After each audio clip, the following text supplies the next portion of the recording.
हरे कृष्णा कृष्णा कृष्णा हरे हरे, हरे राम राम राम हरे हरे। हरे कृष्णा। आप सभी भक्तों का हार्दिक स्वागत है आज की श्रीमद् भागवतम की इस कक्षा में। स्वागतम सुस्वागतम।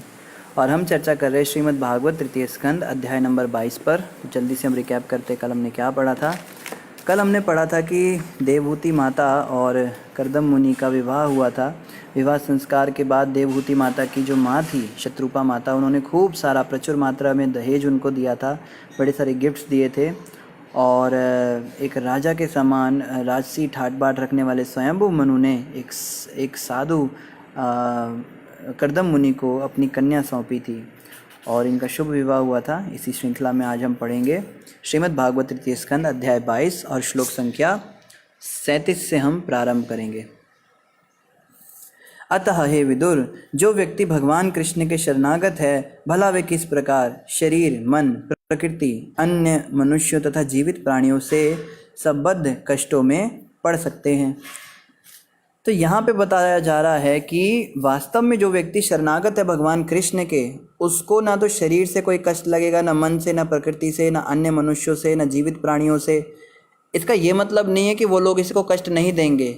जीवन में कष्ट तो आएंगे लेकिन उसको महसूस नहीं होंगे। तो जब तक हमें कष्ट महसूस हो रहे हैं संसार में, तब तक समझना चाहिए शरणागति तो हमारी नहीं हुई है। ये बात तो बड़ी क्लियर है। शुद्ध भक्तों को भी कष्ट आते हैं। हम देखते हैं कि बड़े बड़े भक्तों के ऊपर भी बड़ी बड़ी विपत्तियां आई, लेकिन वो कभी विचलित नहीं हुए। प्रहलाद महाराज के ऊपर इतने कष्ट आए, इतना उनको सताया गया, उन्हें कोई फ़र्क ही नहीं पड़ता था। तो जिनका वो नाम जपते थे उसको फ़र्क पड़ जाता था, फिर उनको टेंशन लेनी पड़ती थी। अब ये आग के उसमें डाल रहा है, कभी कोई जलते हुए तेल में डाल रहा है, तो भगवान को बार बार आके कभी तेल ठंडा करना पड़ता था, कभी अग्नि में भगवान की रक्षा करनी पड़ती थी, भक्त की रक्षा करनी पड़ती थी। इस प्रकार से भगवान की टेंशन हो जाती है। शरणागत होने का ये बहुत बड़ा फ़ायदा है कि जब हम किसी की शरण ले लेते हैं तो फिर सारी टेंशन उसकी हो जाती है। अभी ये देखे वो जाने क्या करना है क्या नहीं करना है, हमें कोई मतलब नहीं। तो भक्त जो होता है बड़ा निडर होकर घूमता है। जैसे प्रभुपाद जी एक उदाहरण देते हैं, बच्चा जब अपने बाप की उंगली पकड़ के रखता है तो बड़े से बड़े सूरमाओं को भी चैलेंज देता है, तेरे को थप्पड़ मार दूंगा, तेरे को वो कर दूंगा, और एकदम बाप के पीछे आके छुप जाता है। उसको पता है बाप बचा लेगा। तो इस प्रकार से जो भक्त होता है वो बड़ा निडर हो जाता है। वो ना मृत्यु से डरता है, ना वो माया से डरता है, वो किसी से नहीं डरता, क्योंकि उसको पता है कि भगवान उसके साथ है, भगवान रक्षा करेंगे। आगे कह रहे, कुछ मुनियों के पूछे जाने पर उन्होंने स्वयंभू मनु ने समस्त जीवों पर दया करके मनुष्य के सामान्य पवित्र कर्तव्य तथा वर्णों और आश्रमों का उपदेश दिया। तो स्वयंभू मनु ने फिर वहाँ पे कुछ वर्णाश्रमों का विशेष उपदेश दिया। मैंने तुमसे आदि सम्राट स्वयंभू मनु के अद्भुत चरित्र का वर्णन किया, उनकी ख्याति वर्णन के योग्य है। अब ध्यान से उनकी पुत्री देवहूति के अभ्युदय का वर्णन सुनो। तो अब तक जो है स्वयंभू मनु के बारे में बड़ा कुछ बताया गया। अब जो है हम आगे सुनेंगे देवहूति माता के विषय में। इसी के साथ हमारा अध्याय नंबर 22 संपूर्ण हुआ। अब हम अध्याय 23 पढ़ेंगे। अध्याय 23 का नाम है देवहूति का शोक। तो देवहूति की अभी शादी हुई है, तो वो शोक में क्यों चली गई? शादी होने के बाद तो लड़की खुश होती है, सपने देखना शुरू करती है, बड़ी बड़ी एक्साइटेड होती है, मेरी शादी हो गई, अब क्या होगा। लेकिन यहाँ बताया जा रहा है देवहूति शोक में चली गई। तो क्यों चली गई, देखिए क्या होता है। मैत्रेय उवाच, मैत्रेय मुनि ने कहा, अपने माता पिता के चले जाने पर अपने पति की इच्छाओं को समझने वाली पतिव्रता देवहूति अपने पति की प्रतिदिन प्रेम पूर्वक सेवा करने लगी, जिस प्रकार भवानी अपने पति शंकर जी की सेवा करती है। तो जब पिता चले गए, स्वयंभू मनु चले गए, तो पीछे बेटी और दामाद रह गए। तो ये जो देवहूति माता थी ये बिल्कुल गुणों में वैसी ही थी जैसे इनके पिता ने बताया था। इनके पिता ने कहा था कि मेरी बेटी आपकी खूब सेवा करेगी, तो वही हुआ भी। शादी के बाद देवहूति माता ने इतनी अच्छी से सेवा की अपने पति कर्दम मुनि की, जैसे यहाँ पे बताया जा रहा है जैसे भवानी अपने शंकर जी अपने पति की सेवा करती है। तो बिल्कुल उनके समान उन्होंने सेवा की। हे विदुर, देवहूति ने अत्यंत आत्मीयता और आदर के साथ इंद्रियों को वश में रखते हुए प्रेम तथा मधुर वचनों से अपने पति की सेवा की। तो यहाँ बताया जा रहा है आदर्श पत्नी किसको कहते हैं। ऑफ कोर्स पति भी उस लेवल का होना चाहिए। अगर पति इतना भक्त पति है तो फिर तो पत्नी भी जो है उसको भी अपने धर्म को निभाने में अच्छा लगता है। लेकिन फिर भी यहाँ बताया जा रहा है कि देवहूति माता के अंदर कुछ गुण थे जो कि किसी भी अच्छे पति की तलाश वाली स्त्री में होना चाहिए। देखो माताएं जो है ना वो चाहती हैं कि हमें पति बड़ा अच्छा मिले, भक्त हो, वैष्णव हो, ऐसा हो वैसा हो, भक्ति में आगे बढ़ाए, हमें भगवत धाम ले जाए, भगवत प्राप्ति कराए। लेकिन खुद के अंदर जो दोष हैं उनको निकालने के विषय में सोचते नहीं। ये वैसी बात है जैसे हमारी जेब के अंदर 2 रुपया पड़ा है और हम बात करते हैं 100 रुपये का सामान खरीदने की। तो पहले 100 रुपये लाने पड़ेंगे ना जेब में, तब तो सामान मिलेगा। तो आपके अंदर अगर ये योग्यताएं नहीं हैं तो फिर आप कैसे एक्सपेक्ट करते हो कि आपको इतना अच्छा पति मिले। क्या क्या योग्यताएं होनी चाहिए, देखो यहाँ बताया जा रहा है। पहला तो है अत्यंत आत्मीयता और आदर के साथ पेश आती थी।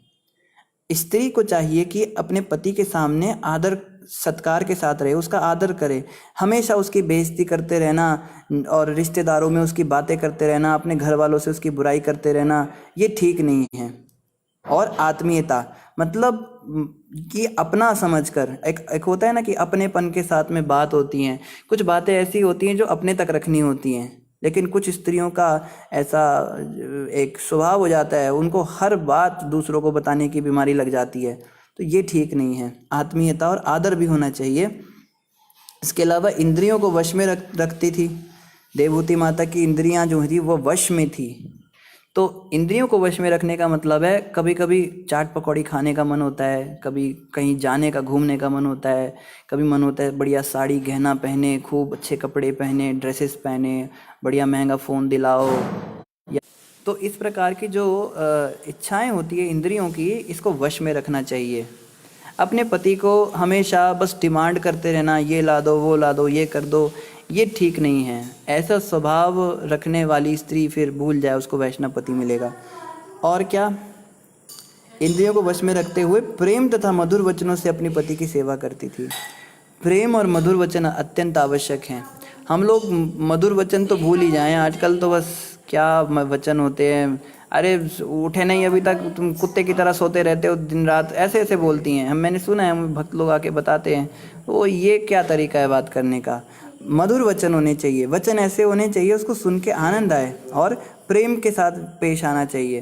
तो ये सारे जो गुण हैं ये देवहूति माता में थे, और इसीलिए उनको इतने अच्छे पति मिले, इतने महान पति उनको मिले। बुद्धिमानी तथा तत्परता के साथ कार्य करते हुए उसने समस्त काम, दंभ, द्वेष, लोभ, पाप तथा मद को त्याग कर अपने शक्तिशाली पति को प्रसन्न कर लिया। तो ये सारे तो गुण थे देवहूति माता में। कुछ एक्स्ट्रा गुण भी थे। क्या थे कि उन्होंने काम को त्याग दिया। काम वासना जो है ये बड़ी प्रबल होती है, और विशेष रूप से जो गृहस्थ जीवन में जाते हैं वो इस चीज़ से बड़े ग्रसित होते हैं। लेकिन देवहूति माता ने उसको त्याग दिया क्योंकि उनको पता था कि ये बहुत महान पति हैं। और देखो जो गलती दीति माता ने की थी ना, दीति माता के विषय में याद है ना, दीति ने कश्यप ऋषि के सामने एक ऐसी इच्छा की थी इसी काम के वश में होकर, जिसके कारण इतने बड़े बड़े असुर, दैत्य राज हिरण्यकश्यप और हिरण्याक्ष उनको पैदा हुए थे। तो वो गलती देवहूति माता ने नहीं की, इन्होंने काम का त्याग कर दिया। इसके साथ साथ दंभ, द्वेष, लोभ, पाप और मद का भी त्याग किया। मद का मतलब होता है अहंकार। अहंकारी जीव पागल हो जाता है ना, तो पागलपन, कई बार हम देखते हैं हमें पागलपन हो जाता है, हमें कोई चीज़ पाने की इच्छा होती है, भाई वो चीज़ मुझे खरीदनी है, तो पागल जैसे हो जाते हैं हम। कुछ नहीं समझ में आ रहा, ना नींद आ रही है, ना चैन मिल रहा है, बस रात दिन उसी का चिंतन चल रहा है। पागलों जैसी बातें करते हैं लोग कि जब तक वो नहीं आएगा तब तक मैंने चैन से रहना ही नहीं है। तो इसका भी त्याग किया देवहूति माता ने। और पाप का त्याग किया। पाप समझ ही सकते पाप क्या होते हैं। लोभ और द्वेष का भी त्याग किया। लोभ मतलब लालच। स्त्रियां जो है बड़ी लालची होती है स्वभाव से, पुरुष भी लालची होते हैं मगर स्त्रियों को थोड़ा ज़्यादा लालच होता है। वो अगर किसी दूसरी स्त्री को देखती हैं कि उनके पास हमसे ज़्यादा अच्छा सामान है तो वो बड़ी लालची हो जाती है। मुझको जब तक तुम वो नहीं दिलाओगे ना तब तक तो तुम दुनिया के सबसे बेकार पति बने रहोगे। या द्वेष का भी त्याग किया। द्वेष भी बहुत होता है। तो द्वेष का मतलब होता है दूसरों से ईर्ष्या करना, वो कैसे हमसे बड़ी गाड़ी में जा रहे हैं, उनका घर हमारे से बड़ा कैसे है, उनके घर में हमसे ज़्यादा महंगा कुत्ता कैसे रख लिया उन्होंने। या भक्तों के जीवन में भी देखते हैं, भक्त भक्त भक्त स्त्रियां कैसी होती हैं माताएं, कि वो माता इतनी महंगी गोपी ड्रेस पहन के आ रही है, उसका पति देखो 13 तिलक लगा के जाता है। 13 तिलक वैष्णव किताब में बताए, वो 15 तिलक लगा के आता है। तुम भी ऐसे करो, तुम भी वैसे करो। उसका पति देखो 3 3 जॉब करता है 3 जगहों पे, तुम एक ही जगह पे जॉब करते हो, क्या भक्ति में लगे हुए हो, माला करते रहते हो। जॉब करो, पैसा कमाओ, फिर हम भी उनके सामने बड़ा होकर जाएंगे। मेरी भाभी है देखो, वो ऐसा कपड़ा पहनती है। तो ये सब जो है ये होता है, लेकिन इसको त्यागना पड़ेगा। देवहूति माता ने इसको त्यागा, इसका मतलब उनमें ये सब था। यहाँ पे त्याग कर शब्द आया है, इसका मतलब देवहूति माता कोई स्वर्ग से नहीं आई थी। हम लोग कहें भाई देवहूति माता तो बड़ी महान थी प्रभु जी, हम तो इसी संसार में पैदा हुई हैं, हमें क्यों आप ये सब बता रहे हो। देवहूति माता में भी ये सब चीज़ें थी, लेकिन यहाँ पे शब्द आया है उन्होंने इसका त्याग किया, और इसको त्याग कर अपने अत्यंत शक्तिशाली पति को प्रसन्न कर लिया।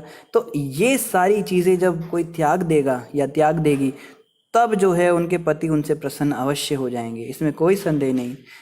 तो वैवाहिक जीवन के विषय में भी हम भागवत के अंदर बड़ी अच्छी शिक्षा ले रहे हैं, और अचंभे की बात यह है कि ये सारी शिक्षाएं आपको एक ब्रह्मचारी के द्वारा मिल रही हैं। तो कृपया करके इस पर विश्वास कीजिए, क्योंकि मैं तो झूठ नहीं बोलूँगा आपको, ये सारी बातें सत्य हैं। अगर स्त्रियां इस प्रकार का अपना आचरण रखें तो बहुत सुखद गृहस्थ जीवन चल सकता है। आगे कह रहे हैं, पति परायणा मनु की पुत्री अपने पति को विधाता से भी बड़ा मानती थी। देखो, ये जो देवहूति माता थी ये पति परायणा थी। पति परायणा का मतलब होता है, पति ने कहा दिन है तो दिन है, पति ने कहा रात है तो रात है। पति जैसे जैसे कहता था वैसे वैसे करती थी, और इस कारण से क्या हुआ, पति को वो विधाता से भी बड़ा मानने लगी। कहते हैं ना पति परमेश्वर या स्वामी। हमारा जो वैदिक कल्चर था उसमें स्त्रियां अपने पति को स्वामी बोलती थी। स्वामी का मतलब होता है आप जो हैं हमारे स्वामी हैं, आप हमारे आराध्य हैं, आप ही भगवान हैं। तो ये देवहूति माता के अंदर एक बड़ा अच्छा गुण था कि वो अपने पति को भगवान के समान मानती थी। इस प्रकार वह उनसे बड़ी बड़ी आशाएं किए रखती थी। तो वो आशाएं भी करती थी, भाई भगवान है तो वरदान भी देंगे। दीर्घ काल तक सेवा करते रहने से धार्मिक व्रतों को रखने के कारण वह अत्यंत क्षीण हो गई। तो देवहूति माता का विवाह एक ऐसे पति से हुआ था जो बहुत ही बड़े महामुनि थे, और जटाजूट धारण किए हुए थे, और शरीर पर धूल लिपटी हुई थी, और अभी भी तपस्या कर रहे थे। ऐसा नहीं कि शादी हो गई तो करदम मुनि ने सोचा चलो अब शादी हो गई, अब थोड़ा एंजॉय करते हैं, अब मजे लेते जिंदगी के। करदम मुनि ने विवाह के बाद भी तपस्या चालू रखी। इससे ही समझ में आता है कि देखो पति के अंदर भी ये गुण होना चाहिए। अब कई भक्त लोग सोचते होंगे कि ऐसी देवहूति जैसी पत्नी हमें मिल जाए तो कितना आनंद हो जाए, लेकिन फिर करदम मुनि के जैसा बनना पड़ेगा कि शादी के बाद भी तपस्या में लगे हुए, भक्ति में लगे रहना है। ऐसा नहीं कि शादी हो गई तो फ़ोन कर रहे हैं, हरे कृष्णा प्रभु जी मंगल आरती नहीं आते आप आजकल, क्या हुआ प्रभु जी, मेरी शादी हो गई ना, अब मैं सुबह नहीं उठ पाता, मेरी पत्नी मुझे उठने नहीं देती है, कहती है आप आराम से सोइए पतिदेव, क्यों सुबह सुबह अपनी नींद खराब करते हैं।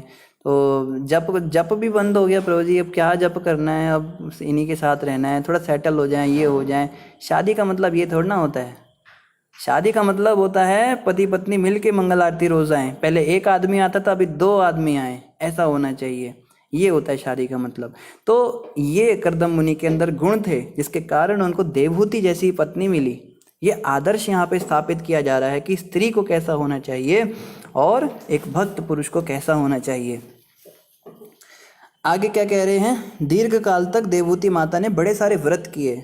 देखो देवहूति माता जो थी ना, वो कोई साधारण स्त्री नहीं थी। यहाँ से समझ में आ रहा है वो बड़ी महान स्त्री थी, क्योंकि वो बहुत बड़े परिवार से थी, राजसी परिवार से थी, राजकुमारी थी, राजकन्या थी। लेकिन जब एक महामुनि को ब्याही गई तो यहाँ पर आके उसने अपना सारा राजसी ठाट बाट जो है सब समाप्त कर दिया। अब वो अपने पति के हिसाब से रहने लगी। तो बहुत सारे व्रत रखती थी वो, कभी कोई व्रत कभी कोई व्रत। इतने व्रत रखे उन्होंने कि उनका शरीर ही क्षीण हो गया। उनका शरीर तो पहले ही पतला था और भी बिल्कुल पतली दुबली हो गई, बिल्कुल हाँ, अपना सारी शक्ति खो दी। उसकी दशा देखकर देव श्रेष्ठ करदम को उस पर दया आ गई और वे अत्यंत प्रेम से गदगद वाणी में बोले। तो जब कर्दम मुनि ने देखा मेरी पत्नी इतनी सेवा कर रही है मेरी, इतने व्रत रख रही है कि इसने अपना शरीर कैसा बना लिया, तो कर्दम मुनि को उन पर दया आ गई और बड़े प्रेम से बड़ी गदगद वाणी में बोले। गदगद मतलब उनका गला जो था रुंध गया। बहुत इमोशनल जब व्यक्ति हो जाता है ना तो वो बोल नहीं पाता, उसके गले में कुछ हो जाता है, उसको कहते गदगद होना। क्या बोला उन्होंने? कर्दम उवाच, कर्दम मुनि ने कहा, हे स्वयंभू मनु की मानिनी पुत्री, आज मैं तुम्हारी अत्यधिक अनुरक्ति तथा प्रेम पूर्ण सेवा से बहुत प्रसन्न हूँ। क्योंकि देहधारियों को शरीर अत्यंत प्रिय है, अतः मुझे आश्चर्य हो रहा है कि तुमने मेरे लिए अपने शरीर को उपेक्षित कर रखा है। तो ये है एक आइडियल पति कि पत्नी जो त्याग कर रही है उसको देखे भी सही। यहाँ पे पत्नियां कहती हैं हम तो प्रभु जी व्रत कर करके मर जाते हैं, इनको दिखता ही नहीं है, ये अपना घूमते ही रहते हैं, क्या फ़ायदा। लेकिन कर्दम मुनि के अंदर देखो, इनके अंदर भी ये था कि ये देख पाए इस बात को कि मेरी पत्नी कितना त्याग कर रही है मेरे लिए, और कहते हैं मैं बहुत प्रसन्न हूँ कि तुमने इतने प्रेम और इतनी अनुरक्ति के साथ मेरी सेवा की। और जनरली क्या होता है, देहधारियों को अपना शरीर बड़ा पसंद है। इस संसार में हर व्यक्ति सबसे ज़्यादा प्यार करता है अपने शरीर से, अपने शरीर के लिए इतना पैसा खर्च करता है, बड़े बड़े घर बनते हैं शरीर के लिए, बढ़िया बढ़िया कपड़े आते हैं शरीर के लिए, और खाने का सामान बनता है शरीर के लिए, ले देकर हर चीज़ हम शरीर की खुशी के लिए करते हैं। लेकिन कर्दम मुनि कह रहे हैं तुमने मेरी सेवा करने के लिए अपने शरीर की भी उपेक्षा कर दी, तुमने अपने शरीर का भी ध्यान नहीं रखा, तुम मेरी सेवा में इतनी अनुरक्त हो गई। कर्दम मुनि ने आगे कहा, मैंने तप, ध्यान तथा कृष्ण भक्ति का अपना धार्मिक जीवन बिताते हुए भगवान का आशीर्वाद प्राप्त किया है। यद्यपि तुम्हें भय तथा शोक से रहित इन उपलब्धियों विभूतियों का अभी तक अनुभव नहीं है, किंतु इन सबों को मैं तुम्हें प्रदान करूँगा क्योंकि तुम मेरी सेवा में लगी हुई हो। तो वैदिक काल में ऐसा होता था कि स्त्रियों को दीक्षा नहीं दी जाती थी। गुरु जो होते थे वो पुरुषों को ही दीक्षा देते थे केवल। स्त्रियों के लिए उनके पति से ही उनको दीक्षा मिल जाती थी, उनके पति उनके गुरु होते थे। और यहाँ पे ये बात बताई जा रही है। कर्दम मुनि ने कहा कि मैंने तप, ध्यान और कृष्ण भक्ति के द्वारा जो भी आशीर्वाद प्राप्त किए भगवान से, वो सबका तुमको कोई भान नहीं है, तुम्हें बिल्कुल नहीं पता, उसका कोई अनुभव नहीं है, तुमको भगवान का कोई आशीर्वाद नहीं मिला ऐसे जो मुझे मिला है। तो मैं क्या करता हूँ, वो सारे शक्ति, वो सारे आशीर्वाद मैं तुम्हें प्रदान करता हूँ। ये होता है, इसको कहते हैं कृपा सिद्धि, कि हम जो हैं अपने गुरु की सेवा करें और गुरु के पास जो शक्तियाँ हैं वो कृपा पूर्वक हमें दे दें। अब देखिए ना, अलग से मेहनत करेंगे, बैठ के जप ध्यान करेंगे, इतनी मेहनत करेंगे और वो सब हमसे होने वाली भी नहीं। हम जानते हैं इस बात को। जो हमारे गुरु महाराज ने तपस्या की है, त्याग किया है, जो उन्होंने आशीर्वाद प्राप्त किए भगवान से, वो सब प्राप्त करने के बारे में हम सपने में भी नहीं सोच सकते। लेकिन एक तरीका है जिससे हमें वो मिल सकते हैं। अगर हम गुरु महाराज की सेवा करें निश्चल भाव से, बिल्कुल जिसको कहते हैं निष्काम भाव से सेवा करना, तो गुरु महाराज हमें आशीर्वाद देंगे और वो सारे जो वरदान उनके पास है वो सब हमें स्वतः मिल जाएंगे। जैसे एक पुत्र को अपने पिता की संपत्ति पर अधिकार जमाने के लिए केवल उसका पुत्र बनना होता है और कुछ नहीं करना।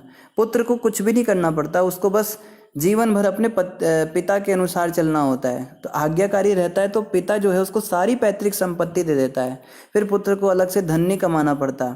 आप सोचिए, करोड़ों की प्रॉपर्टी बनाने में कितना मेहनत है। जॉब करेगा, बिजनेस करेगा, ये करेगा, वो करेगा। लेकिन अगर वो ये सब मेहनत से बचना चाहता है तो सबसे आसान तरीका है अपने पिता की खूब सेवा करे, तो पिता सारी संपत्ति उसको दे देगा।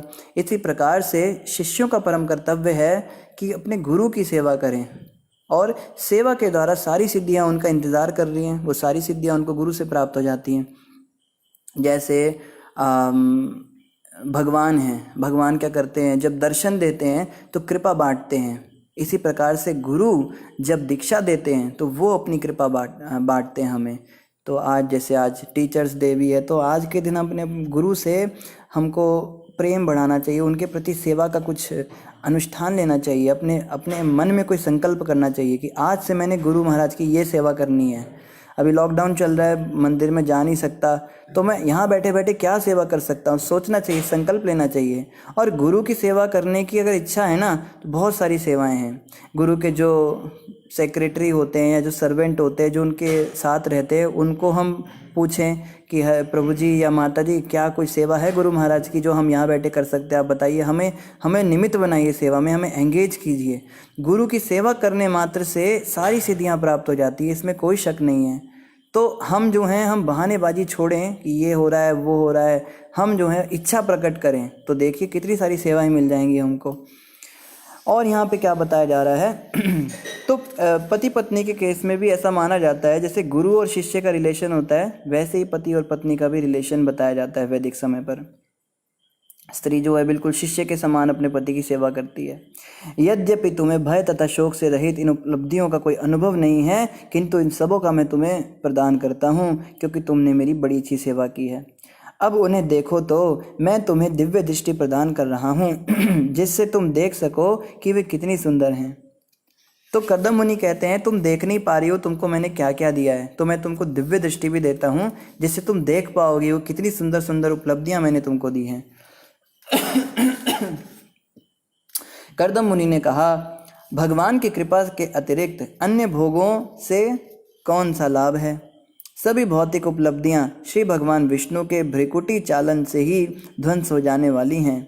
तुमने अपने पति की भक्ति करके वे दिव्य भेंटें प्राप्त की हैं और उनका भोग कर रही हो जो राजमद तथा भौतिक संपत्ति के गर्वित मनुष्यों के लिए भी दुर्लभ है।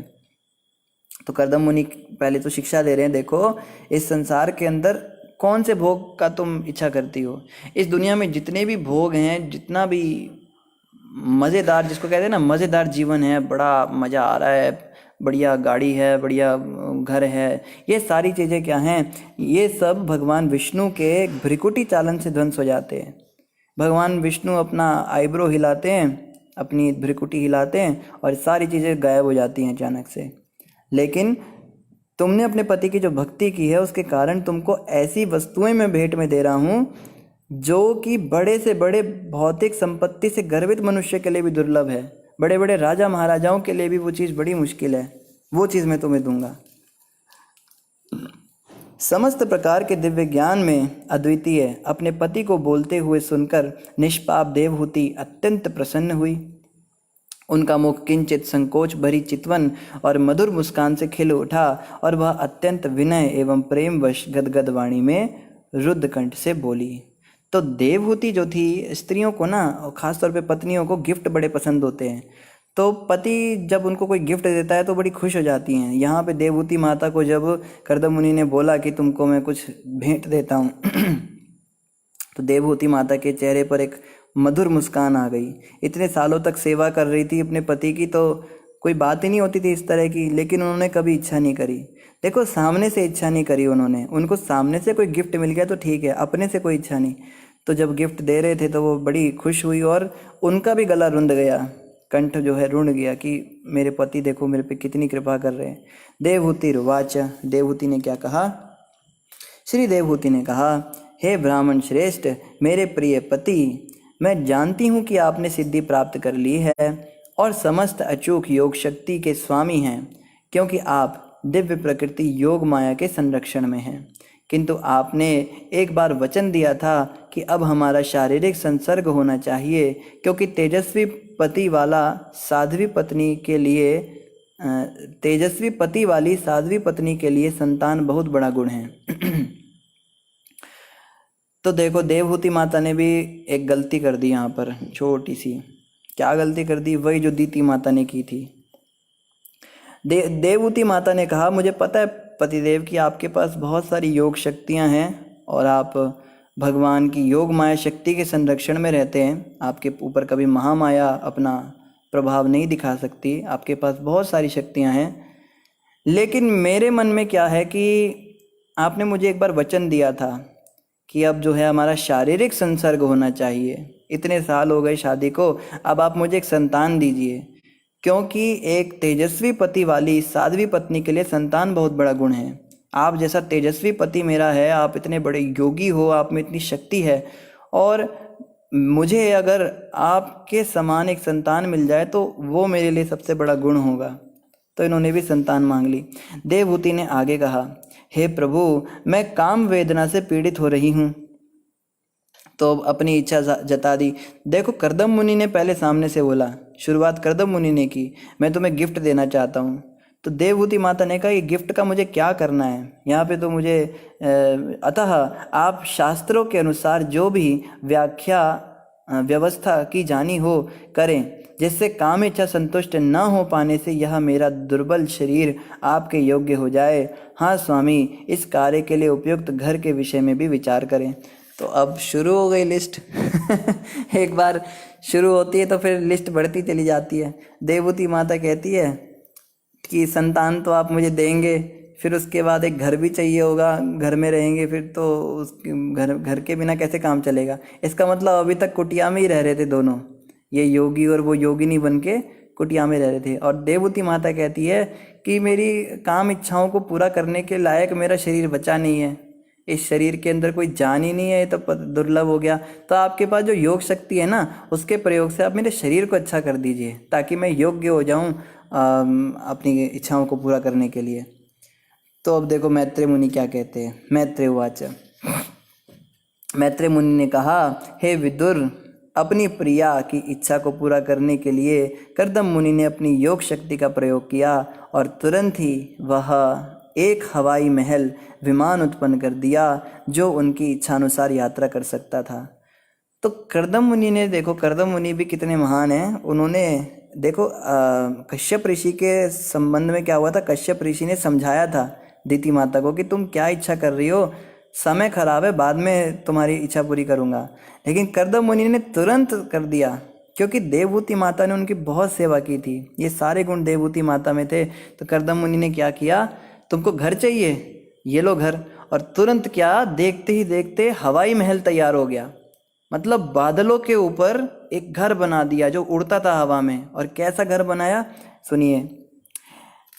यह सभी प्रकार के रत्नों से जटित, बहुमूल्य मणियों के खंभों से सुशोभित तथा इच्छित फल प्रदान करने वाली विस्मयजनक संरचना महल थी।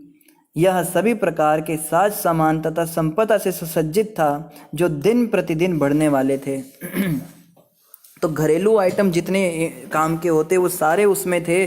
और वो घर नहीं था, वो एक महल था, बहुत बड़ा महल, और रत्न जड़े हुए हैं उसमें, और खंभों के ऊपर नक्काशी की हुई है। हम तो जैसे लाइटें लगाते हैं ना खंभों पे, या दीवार के नीचे हम छोटी छोटी लाइटें लगाते हैं, लाल पीली नीली, और रात में जलाते हैं उसको। तो पहले जो युग थे उसमें लाइटें नहीं होती थी, उसमें मणियाँ होती थी। मणि क्या होती थी, लाल रंग की मणि से लाल रंग की लाइट निकलती थी। और उसमें ये नहीं था कि उसको उसमें बिजली का कनेक्शन लगाना पड़ेगा, लाइट चलेगी तो बुझ जाएगा, या फिर सोलर पैनल वाला ले लीजिए, धूप में उसको चार्ज करना पड़ेगा फिर वो जलेगी। वो मणियाँ ऐसी होती थी, और मणियों से 24 घंटे लाइट निकलती थी। और उन मणियों से वो डिज़ाइन बने हुए थे उसके खंभों के। आप सोच सकते हैं वो खंभे कैसे रात को जगमगाते होंगे, छोटी छोटी लाइटें उसमें, और बड़े सुंदर सुंदर डिज़ाइन बने हुए थे। ऐसा घर दिया, इतना बढ़िया महल। और सुनिए, यह प्रसाद, यह दुर्ग सभी प्रकार की सामग्री से सुसज्जित था, और यह सभी ऋतुओं में सुखदायक था। तो हम कई बार सोचते हैं ना कि पहले जब पंखे नहीं होते थे तो कैसे होता होगा, घरों में गर्मी लगती होगी लोगों को। तो यहाँ बताया जा रहा है ये जो महल था ये गर्मियों में ठंडा हो जाता था और सर्दियों में गर्म हो जाता था। बरसात में जो है ये और आनंद प्रदान करने वाला था, बसंत ऋतु में उसके हिसाब से एडजस्ट हो जाता था। इसमें टेम्परेचर कंट्रोलिंग सिस्टम था। आजकल अमेरिका के अंदर लोग घर बनाते हैं, बाहर तो एकदम कड़ाके की ठंड है, घर में घुसते ही एकदम गर्म गर्म माहौल, चारों तरफ टेम्परेचर होता है उसका। या गर्मियों के अंदर एकदम धूप है और घर में घुसते एकदम ठंडा ठंडा लगने लगता है। तो ये सब पहले भी था, लेकिन पहले क्या था ना, पहले सोफिस्टिकेटेड तरीका नहीं होता था, इतनी तारों के जंजाल लगा के और इतने दुनिया भर की तरंगे घुसा के और बिजली के कनेक्शन दे के 3-4 बार तो झटके लग जाते हैं। कई बार पत्नी को झटके लगते हैं, कई बार पति के बाल खड़े हो जाते हैं, वो चिपक जाता है तार से। ये सब नहीं होता था पहले बिना बिजली के और बिना इन सब चीज़ों के भी ये योग शक्तियों से होता था, जिसको कहते हैं शटल एनर्जी। सूक्ष्म शक्तियों और सूक्ष्म ऊर्जाओं की तरह से होता था। वैज्ञानिक इसकी खोज कर रहे हैं, वैज्ञानिक लोग ढूंढ रहे हैं कि वो सूक्ष्म ऊर्जा कैसे जनरेट की जाए, जिससे कि हम जो हैं इस तरह की चीज़ें कर सके। लेकिन हमारे शास्त्रों में सबका ज्ञान है, योग शक्तियों और साधनाओं के अंदर ये सब चीज़ें आती हैं, तो ये सब कर कर के छोड़ चुके हैं हम। तो जैसे बड़ी बड़ी बातें करते हैं ना कि टेलीफोन का आविष्कार हुआ है, टीवी का आविष्कार हुआ है और पंखों का आविष्कार हुआ है, सब विदेश में हुआ है, भारत में क्या हुआ है? भारत के अंदर जो था वो कोई जानता भी नहीं है, और उस समय तो खैर पूरी विश्व ही भारतवर्ष था।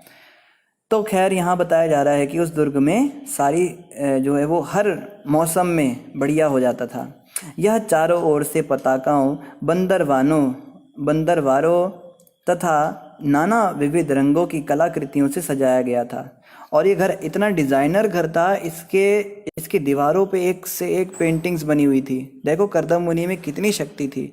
और जो ऊपर वो होते थे, गेट्स होते थे, दरवाजे, उनके ऊपर बंधनवारें होती थी, पताकाएं होती थी, झंडे लगे हुए थे, लाल पीले हरे झंडे। यह आकर्षक पुष्पों के हारों से, जिससे मधुर गुंजार करते भौरे आकृष्ट हो रहे थे, तथा लिनेन, रेशमी तथा अन्य तंतुओं से बने पर्दों से शोभायमान था। तो इस घर के अंदर डेकोरेशन भी हो रखी थी फ्लावर्स की। और ऐसा नहीं कि जैसे हम आर्टिफिशियल फ्लावर्स लगा देते हैं ना, उसकी आर्टिफिशियल फ्लावर्स की मालाएं आती, ऐसा नहीं, एकदम ताजे ताजे फूल लगे हुए थे और खुशबूदार, और उन फूलों की मालाएं बनी हुई थी, और उससे पूरे घर का डेकोरेशन हो रखा था, उस पूरे महल का डेकोरेशन हो रखा था। और लेनिन के और रेशम के कपड़ों से बने हुए पर्दे उसमें लगे हुए थे। सोचिए इतने सुंदर सुंदर पर्दे। यह प्रासाद शैयाओं, पलंगों, पंखों तथा आसनों से युक्त था, तथा 7 पृथक पृथक मंजिलों, तल्लों वाला होने के से अत्यंत मनोहर लग रहा था। तो 7 मंजिला घर था, मतलब 7 फ्लोर्स थे उसके अंदर। और ऐसा नहीं जैसे छोटे छोटे हमारे मकान होते हैं 7 मंजिला, मतलब हम अपना किसी होटल को याद करें जो 7 मंजिला है, बड़े बड़े ऊंचे ऊंचे मंजिल होते थे। और क्या कह रहे हैं, पलंग थे बहुत सारे उसके अंदर, पंखे लगे हुए थे, शैयाएँ थी, सुंदर सुंदर बिस्तर सजे हुए थे हर कमरे में, इतने मखमल जैसे। और आसन बने हुए थे बैठने के लिए, बड़े बड़े सोने चांदी के आसन होते थे पहले, सिंहासन होते थे, व्यासासन होते थे। दीवालों पर जहाँ तहाँ कलापूर्ण संरचना होने से उनकी सुंदरता बढ़ गई थी। तो दीवारों पर बहुत सुंदर सुंदर कलापूर्ण संरचनाएं थी। उसकी फर्श मकतर मणि की थी और चबूतरे मूंगे के बने हुए थे। ये लो, फर्श तो मणियों से बना हुआ है, फर्श पे टाइल नहीं लगा रखी है, मेलामाइन की टाइल लगा लेते हैं या कोई पत्थर लगा देते, ग्रेनाइट लगा देते, ये सब नहीं था। फर्श पे जो है मणि थे, मणियों से फर्श बना हुआ था। और चबूतरे मूंगे से बने थे। या छोटे से मूंगे की अंगूठी हम खरीद के पहन लेते हैं तो वही बड़ी बात होती है, और यहाँ पूरे चबूतरे मूंगे के बना रखे हैं। देखो वह महल, और ये सब जो है इसका इतना डिटेल क्यों दे रखा है? कोई सोचे एक महल के बारे में इतने सारे श्लोक क्यों है भागवत में? तो ये इसलिए है ताकि पता लग सके भाई पति की अच्छे से सेवा करने से इस प्रकार का गिफ्ट मिल सकता है, हैं? तो आगे क्या कह रहे हैं, वह महल अतीव सुंदर था। उसके द्वारों की देहलियां मूंगे की थी और दरवाजे हीरों से जड़ित थे। इंद्रनील मणि से बने गुंबदों पर सोने के कलश रखे हुए थे। वह हीरों की दीवालों में जड़े हुए मन भावने मणिक से ऐसा प्रतीत होता था मानो नेत्रों से युक्त हो। वह विचित्र चंदोवों और अत्यधिक मूल्यवान सोने के तोरणों से सुसज्जित था। सोने की तोरण बनी हुई थी बहुत सारी। तोरण भी बंदल वालों को ही कहते हैं, ये मतलब डेकोरेशन सोने चांदी से डेकोरेशन हो रखा है। उस प्रासाद में जहाँ तहाँ जीवित हंसों तथा कबूतरों के साथ ही कृत्रिम हंस तथा कबूतर इतने सजीव थे कि असली हंस उन्हें अपने ही तुल्य सजीव पक्षी समझकर अपनी गर्दनें ऊपर उठा रहे थे। इस प्रकार वह प्रासाद इन पक्षियों की ध्वनियों से गूंज रहा था। तो वो जो महल था वो इस तरह से बना हुआ था कि उसमें पक्षियों के रहने की भी जगह थी। वहाँ पे ऐसे बाहर खुला होता है ना, वहाँ पे एक जलाशय भी बना रखा था। मतलब जैसे आज के समय पे आप स्विमिंग पूल मान लीजिए, तो वैसे एक तालाब जैसा बना रखा था उसके बाहर। और वहाँ पे असली हंस भी थे और नकली हंस भी थे। लेकिन नकली वाले जो हंस थे वो इतने असली लग रहे थे कि जो वास्तविक हंस थे वो भी उन्हें असली समझने लगे, लेकिन वो नकली थे। उस प्रासाद में क्रीड़ा स्थल, विश्राम घर, शयन गृह, आंगन और चौक थी जो नेत्रों को सुख देने वाली थी। इन सब से स्वयं मुनि को विस्मय हो रहा था।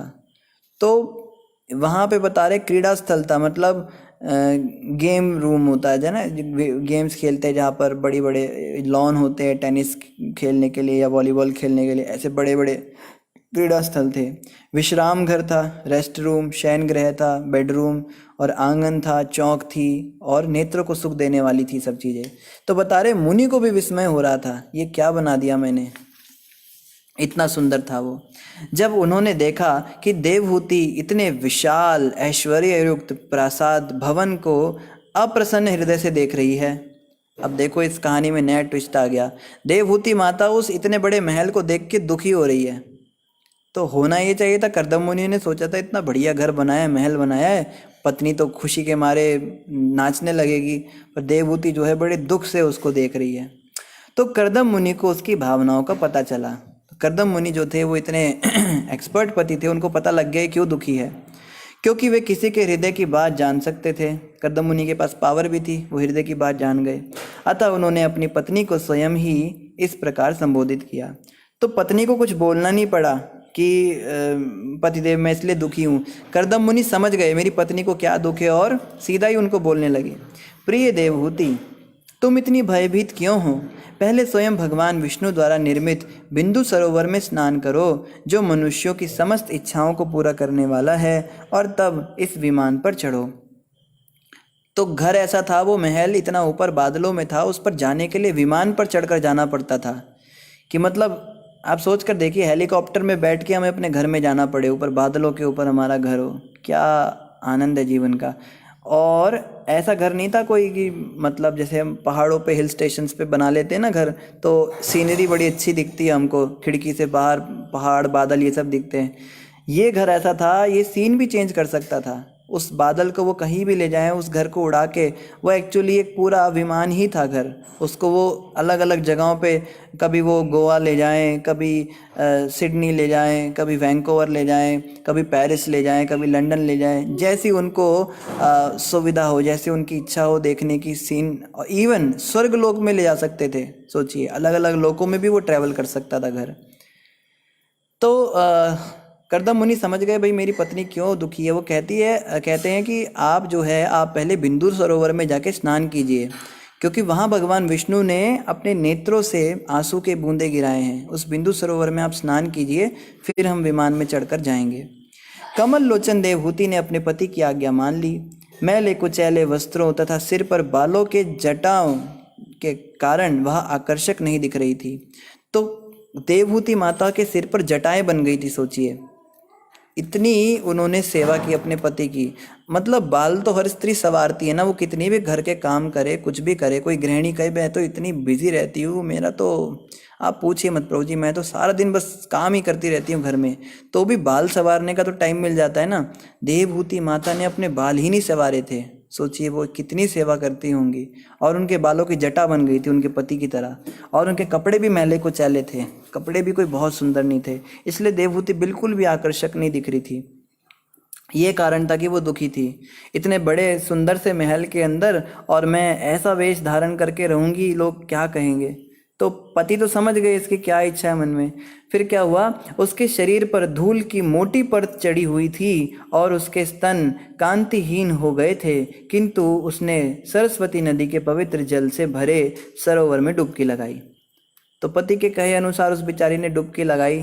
तो क्या हुआ, उसने सरोवर के भीतर एक घर में 1000 कन्याएं देखी, जो सब की सब अपनी किशोर अवस्था में थी और कमलों के समान सुगंधित थी।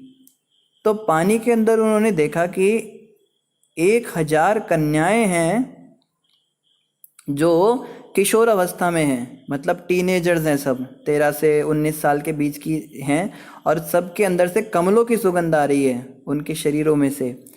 उसे देखकर वे तरुणियां सहसा उठ खड़ी हुई और हाथ जोड़कर कहा, हम आपकी दासी हैं, कृपा करके बताइए कि हम आपके लिए क्या करें। तो ये दूसरा गिफ्ट था कर्दम मुनि का। कर्दम मुनि भी सरप्राइज देने में एक्सपर्ट हैं। तो क्या कर्दम मुनि ने गिफ्ट दिया? 1000 दासियां भेज दी कि तुम जाके देवहूति का श्रृंगार करो। देवहूति को लगता है उसके शरीर पे मैल जमा हुआ है, बालों की जटाएं बन गई, तो तुम जाके उनको सुंदर बनाओ। तो 1000 दासियां दी उनको, सोचिए। और ये सब एक्सपर्ट थी ब्यूटी टेक्निक्स में, ब्यूटिशियंस थी ये सब बड़ी बड़ी। ये जो लैक्मे और फेयर एंड लवली वाली सब फेल हो जाएं, ये इतना ज़्यादा इनको ब्यूटी का नॉलेज था। और क्या किया? देवहूति के प्रति अत्यंत सम्मान प्रदर्शित करने वाली कन्याएं उसे बाहर लाई और बहुमूल्य तेलों तथा उपटनों को लगाकर नहलाया और उसे महीन निर्मल नए वस्त्र पहनने को दिए। तो उन्होंने देवहूति को ऐसे ऐसे लेप लगाए शरीर पे और ऐसे ऐसे तेल लगाए सुगंधित कि देवहूति का जो कांति चली गई थी शरीर की वो वापस आ गई, और उन्हें महीन निर्मल और नए वस्त्र पहनने को दिए। तब उन्होंने उसे उत्तम तथा बहुमूल्य आभूषणों से सजाया जो चमचमा रहे थे। तो बहुत सुंदर सी ज्वेलरी उनको पहनाई, एकदम चमकदार। और हम तो क्या पहनते हैं, हम लोग तो सब आर्टिफिशियल पहनने वाले लोग हैं। यहाँ पे लड़की की शादी होती है तो देखने में तो लगता है दुल्हन आ रही है, वो पूरी ऊपर से नीचे तक इतने बड़े बड़े उसने सब आभूषण पहन रखे हैं, पर पता सबको होता है नकली हैं, असली थोड़ा ना पहन रखे हैं। वो 1000 2000 20,000 में तैयार हो गई होगी। लेकिन देवहूति माता तो सच्चे मुच्चे के आभूषण पहनकर सुंदर, जो चमचमा रहे थे, ऐसे आभूषण पहनकर वो सुंदर हो गई। फिर उन्होंने सर्वगुण संपन्न भोजन तथा मधुर मादक पेय पदार्थ आवसम प्रदान किया। तो आसवम नाम का कोई मधुर मादक पदार्थ है, पेय है, कोई ड्रिंक होती है जो उनको पिला दी और बढ़िया बढ़िया भोजन खिलाया देवहूति माता को। तब उसने दर्पण में अपना प्रतिबिंब देखा। अब जो है सब तैयार कर दिया उन्हें, इतने सुंदर आभूषण पहना दिए, सब मेहंदी मेहंदी लगा दी। तो देवहूति माता को अब वो शीशे के सामने लाई। तो दर्पण में देवहूति माता ने जब अपने आप को देखा तो क्या देखा? उनका शरीर समस्त प्रकार के मल से रहित हो गया था और वह माला से सज्जित की गई थी।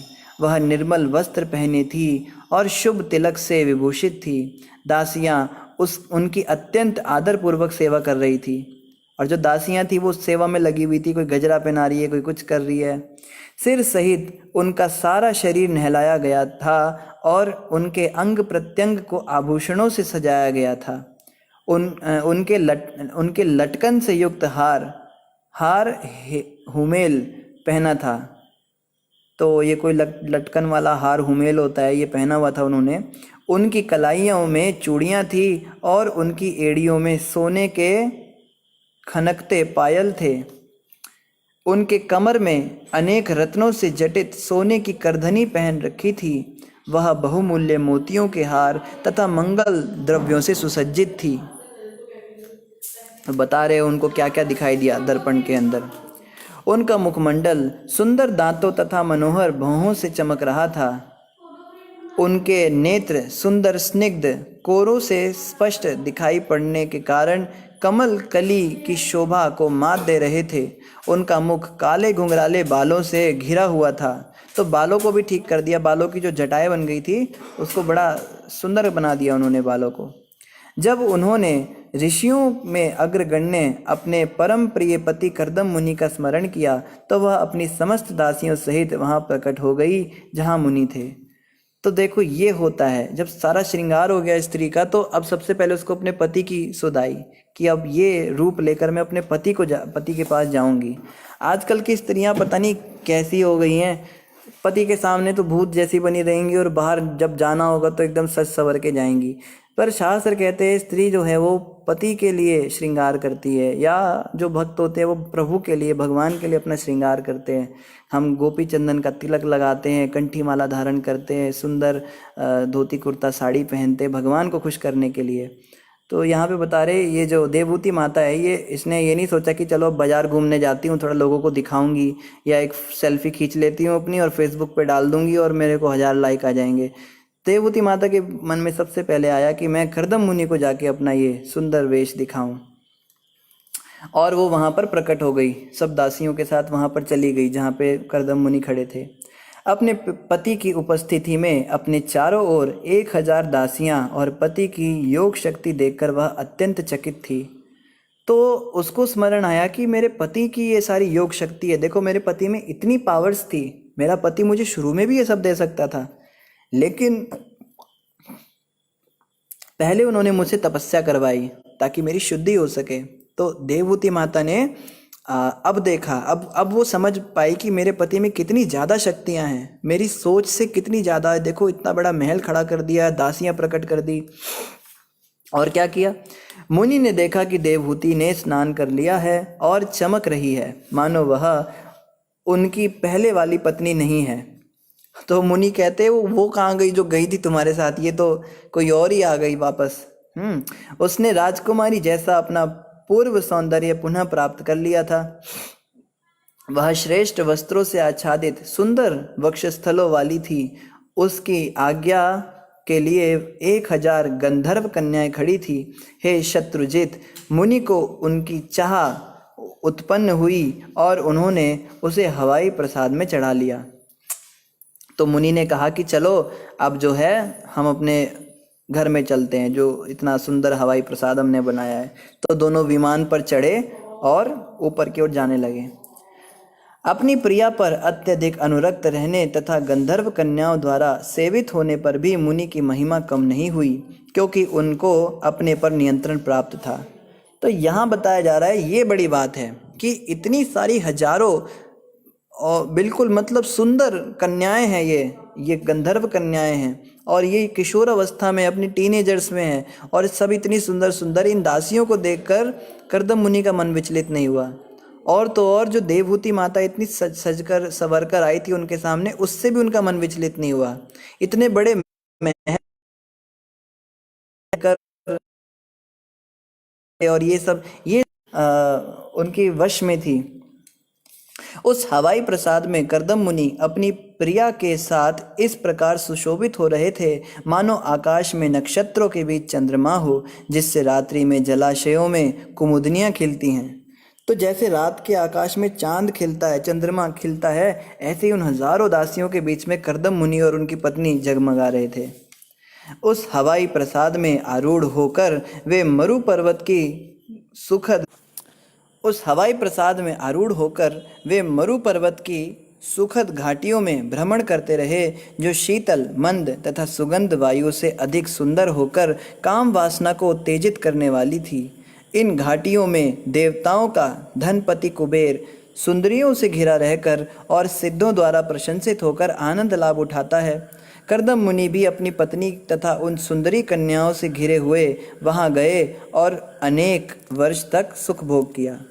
तो कर्दम मुनि उनको अब हनीमून पर भी ले जा रहे हैं, उस घर के साथ। सोचिए, कभी हम सोचे कि हमारा घर ही हमारे साथ साथ चले तो कितना अच्छा हो, तो पूरा घर ही लेकर जो हैं वो सीधा कहाँ चले गए, वो चले गए यहाँ पर आरूढ़ होकर मेरू पर्वत की सुखद घाटियों में चले गए। मेरू पर्वत एक ऐसी जगह है, वो इस संसार में नहीं है, वो ऊपर के लोकों में होती है।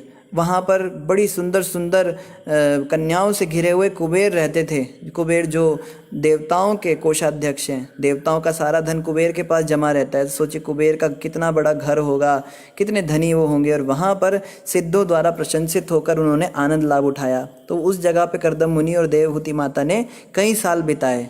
वहाँ उस उद्यान में रहकर वहाँ पे उन स्त्रियों के साथ में वो रमण करती थी देवहूति माता। तो समय लगभग पूरा हो गया है, आगे हम कल चर्चा करेंगे यहीं से आगे। आप सभी का धन्यवाद। ग्रंथराज श्रीमद् भागवत महापुराण की जय, जगत गुरु श्रील प्रभुपाद की जय, गौर भक्त वृंद की जय।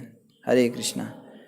तो वैकुंठ प्रभु ने ग्रुप का लिंक डाल दिया है, आप सभी भक्त ग्रुप में ज्वाइन कर सकते हैं। और अयोध्या प्रभु ने महाराज जी के आज के प्रवचन का लिंक भी डाल दिया है, आप इसमें भी इसको भी अवश्य सुनिए। किसी का कोई प्रश्न हो तो आप कमेंट पर पूछ सकते हैं, आपको उत्तर कमेंट में मिल जाएगा। और हमारे लिए अवश्य आप प्रार्थना करते रहिए ताकि हम आपकी सेवा में लगे रह सकें। हरे कृष्णा।